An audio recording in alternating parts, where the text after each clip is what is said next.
This is my instant match reaction to the Tottenham Hotspur 1, Leicester City 2 Premier League defeat at the Tottenham Hotspur Stadium. And I've been saying it during the watch-along. I've been saying how after the Hoffenheim game, I was incredibly negative about Tottenham. And we won, and a lot of people got angry with me about it. And conversely, right now, I feel absolutely nothing. And do you know why I feel nothing? Because us losing to Leicester at home, a team who have lost 7 games in a row, a team who, when I saw their lineup on social media earlier, I looked at some of the Leicester fans' comments and they were like, oh, we're going to lose 5-0. We're going to lose our 8th game in a row. It was inevitable to me that we would lose that game. We were 1-0 up at half-time and it still felt inevitable to me that we would lose that game. And I'm sorry, the biggest problem that Angie Postecoglou has, and he has a lot of problems, even bigger than the fact that we concede ridiculous goals, the same of which over and over again, even though the fact that we've got 1 point from the last 7 games, even though, you know, all of these things, the biggest problem he has is that a fan like me, and therefore presumably thousands, hundreds of thousands probably of Tottenham fans around the world, will currently be feeling the same apathy that I currently do to the fact that we've lost 2-1 at home in a Premier League game to Leicester, a team who had lost 7 games in a row. It's that apathy and the inevitableness of the fact that results like this keep happening in these league games that is Ange Postecoglou's biggest problem. Because all the chance right now, we want Levy out. And we know when the chants get loud enough at the stadium, Levy reacts. And it's never anything to do with himself. Another manager goes. But we're in such a hole. We are in such a hole because what does he do? He sacks Ange Postecoglou. What? And then gives it, what, to Matty Wells and Ryan Mason? He can only sack him if he's got someone to bring in for him. And if he's got no one to bring in for him who they genuinely believe in, I don't know what they do because, you know, they've made it clear and the fans have made it clear. Everyone's kind of made it clear that we only care about the cups. Well, that's all well and good, except Everton have won this weekend again, 2 in a row for them. Leicester have won against us at home. We've got Brentford away next in the league. What, you think we're going to go to the G-Tech and get a result then? I don't think so. I do not think so. Honestly, the second half of this game, Tottenham were abject. Absolutely abject. And we were winning at half-time, just like we were winning 2-0 at half-time at Hoffenheim. And Ange will come out and he'll go, injuries, mate. Injuries. Well, that doesn't mean... I mean, does he at half-time say to the players, don't worry about being tired in the second half because it's injuries and we'll just blame the injuries? Because that's how they come out and play. In that first 5 minutes of the second half, Pedro Porro and Rodrigo Bentancur made the worst decision-making I've ever seen twice to, like, press the ball incredibly hard and leave themselves both out of position, and then appalling passes, for the second one. And it's like, what are you doing? This is Leicester. They weren't even, like, pressing them that hard. They weren't even that good. In the first half, like, Leicester had a few chances, but they looked devoid of confidence. But no, don't you worry. You come to Spurs and we'll make you feel more confident. Just, honestly, so embarrassing. So embarrassing. And Ange is in big trouble. He's in big trouble. I said it before this week. If he loses to Hoffenheim and Leicester, definitely gone. If he loses one of them, I think he's gone. I don't know. I don't know how anyone can possibly defend this appalling form matched with the way that we concede the goals. Even if you've got loads of injuries, I get it. At least 10 players out today, 14 out during the week. I get it, I do. But as I've said numerous times, what makes you think, oh look, there's been social media clips this weekend, right? Van der Ven and Romero are back in training. What makes you think that either A, when they come back, they're going to stay fit? Because there's no evidence to suggest that based on the entirety of Ange's career at Spurs. And then secondly, what's going to make you think that if they do come back and stay fit for a bit, that other players aren't going to go out injured? Bissouma out again today. Maddison out with an injury today. Because they're all in the red zone, by which I mean, you know, they've been overplayed and brought back too early when they have had injuries.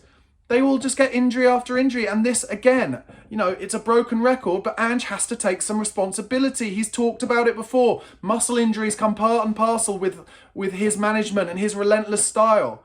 Well, I'm sorry, but at Tottenham, even in the darkest days of the Levy tenure, the darkest days, we haven't been 15th and looking behind us like we are now. And yes, there are 3 teams in this league who are worse than us. Southampton, Ipswich probably, and Leicester. Leicester, we just lost to Leicester at home. So that argument can't fly anymore. And I'll stress it again, I like Ange. I would love it to work for him. And yeah, everyone says, well, look at what happened with Mikel Arteta in his first 2 years. They were brave with him. They were patient with him. Yeah, they came 8th and 8th. We're 15th. It's, honestly, it's beyond it. It is beyond it now. And I'm sorry, I know there are a lot of Australian people who watch and they desperately want Ange to work. We all want Ange to work, mate. We like him. He's a good bloke. But the goals that we concede are not just because they're tired and not just because of injuries. The goals we concede are because we are open in central midfield all the time. All the time. And that first half against Everton the other week, that's where I felt they down tools there, and I felt like they down tools in the second half today. They conceded a couple of early goals. They were like, oh, yeah, I'm knackered. I can blame the injuries, whatever. Pape Matar hadn't played for a week or two. He looked absolutely appalling today. I like him as a kid. I think he's got talent, but he looked absolutely appalling today. I'll go through the team. Kinski, I don't think he did anything wrong. Maybe people will say, he dived for the cross for the Vardy goal, the Decadiva Reed cross. I don't think he really had a choice because it's going in anyway. So he dives to try and get something on it or to put off the striker. But it's just a great cross. But the damage had been done. The damage had been done. They're just showing it now. Bentancur flew into a tackle, didn't make it. Porro flies into it, and then Leicester are in down the left, and then he just crosses it for Vardy. Easy. Ridiculous. Totally ridiculous. Like, the way that Ange talks about football, about how it's about we have to attack. It's like gung-ho. It's like the old setting on Football Manager you could do if you were losing in a game. You go to gung-ho. But with Ange, it's kind of gung-ho, even when we're sitting back. Like, we're talking about goals here that were conceded when we had the ball in our own half. But he's even gung-ho like when we're in those positions, because that's why Bentancur has just done mad presses, try and win the ball. Well, it's one thing if you win that ball, but if you don't, then man runs forward with ball in central midfield, defender doesn't come to him, bends it into the bottom corner. It's as simple as that. It's embarrassing, and I guess I'm winding myself up more by talking about it for 10 minutes here, but in general, I know that at the end of doing this stuff on Chris's channel, I'm going to go downstairs, I'm not going to feel that shit about it. And the reason I'm not going to feel that shit about it is because it's inevitable and the apathy has set in. And that is Angie's biggest problem. Because Levy is going to, in the next month or two, be looking for season ticket renewals. And it looks very much like the players are a bit apathetic about the league. Because they're like, well, we're all about the cups this season, it's all we care about. We're not going to win a cup when we're playing like this. I'd love to be wrong, and you can meme the fuck out of me if it happens. But we've asked for a while, or people have asked for a while in Tottenham content. All the people who've said for years, I don't care about top 4 anymore, I just want to win a trophy. Well, answer me this, genuinely.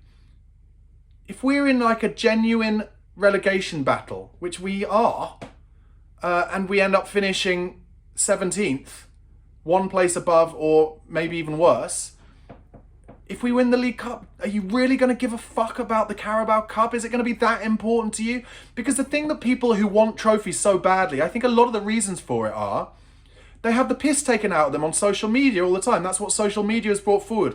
Opposition fans getting in the comments, taking the piss because Spurs didn't win a trophy when Spurs came 2nd and 3rd and got to a Champions League final and were brilliant. And a lot of fans, especially young fans, are angry because they're like, oh, my mates take the piss out of me because we haven't won anything. Do you genuinely think that winning a Carabao Cup and coming 17th or 15th is going to stop them taking the piss out of you? Nobody is going to care about winning the Carabao Cup, and we're not going to win the Carabao Cup when we're playing like this anyway. So if you're thinking like that, if you're apathetic about it and you're thinking, I don't care about the league, I've not cared about us getting in the top 4, blah, blah, blah, because we might win the Carabao Cup, get off your horse. This is embarrassing. It's embarrassing. Porro, at fault for 2 of the goals, so I guess I'll give Kinski 6. He didn't put a foot wrong, I guess. Porro, 5 out of 10. He's knackered, obviously. Dragishin, 6, 5 maybe. Davis gives balance 6. Archie Gray, I think, worked hard. I'll give him a 6.5. Pape Sarr, 4 out of 10. Terrible. Terrible. Bentancur made 2 mistakes, 5 out of 10. Bergvall worked hard, 6 out of 10. Son, 5.5 out of 10.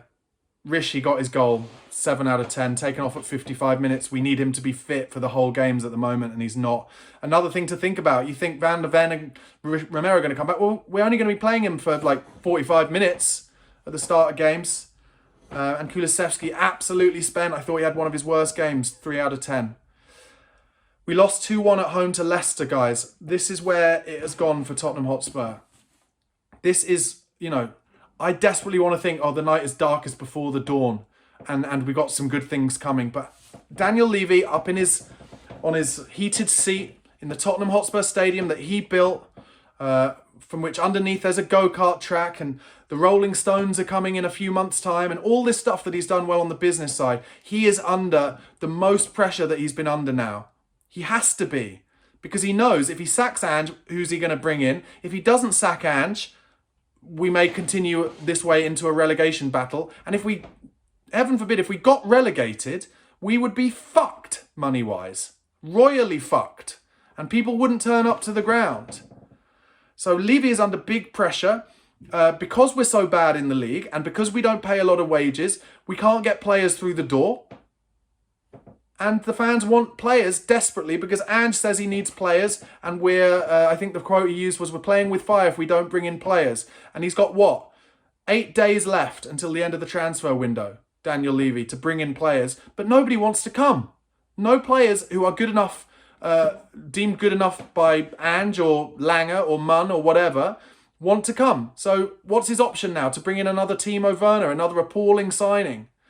I'll tell you what, it is an absolute shit show at Tottenham at the moment. And yeah, I've managed to wind myself into a situation where I'm annoyed about it. But like I said, in an hour or two's time, I'm going to go downstairs, eat some food, and just be like, kind of laugh at Tottenham. I laugh at them with my girlfriend at the moment. It's laughable. We're a joke. And plenty of you Spurs fans, or a corner of the Spurs fan base, hang your heads in shame for the way you reacted when we had Poch, and where, you thought Poch had to go because we didn't win anything. We had an unbelievable side who were the envy of a lot of Europe at that time, and we couldn't quite get over the line, and a lot of you were like, Pochettino out. Like, hang your heads and look back on those times and think how the grass is always greener, because we are now an absolute laughingstock, and we've got Elfsborg at home. Elfsborg are going to be fitter than that Leicester team were. They haven't played in ages, and you think we're going to roll them over and come in the top 8? It's more realistic than in that last Europa League game. We will lose at home to Elfsborg or draw, get knocked out of the top 8, and have to play a 2-legged playoff game in February in the Europa League. 2 more games that then players will get injured at. And then we go to Brentford away next week. You think we're going to win at Brentford away? We're going to lose to Brentford away. And Thomas Frank, who's on our list probably to replace Ange Postecoglou, will do put one on us. Terrible, terrible time to be a Spurs fan. And I'm not ashamed to say it. It's inevitable. I feel apathetic about it. And we're in the mud, and Levy needs to make some fucking changes and prove how badly he wants this, because he doesn't look like he wants it. And all the people who say Levy doesn't care what happens on the pitch are kind of being proven right at the moment. Levy has the purse strings there. The revenue is high, so you can spend, and you might have to properly spend now. You might have to go to Eze at Palace and say to Palace, we need him 70 million. Can you reject 70 million? He's not going to do it, but he has to do it, because we are stumbling to relegation, and it's a joke. That has been my post-match preview. Please do like the video and press subscribe on the channel. Thank you very much.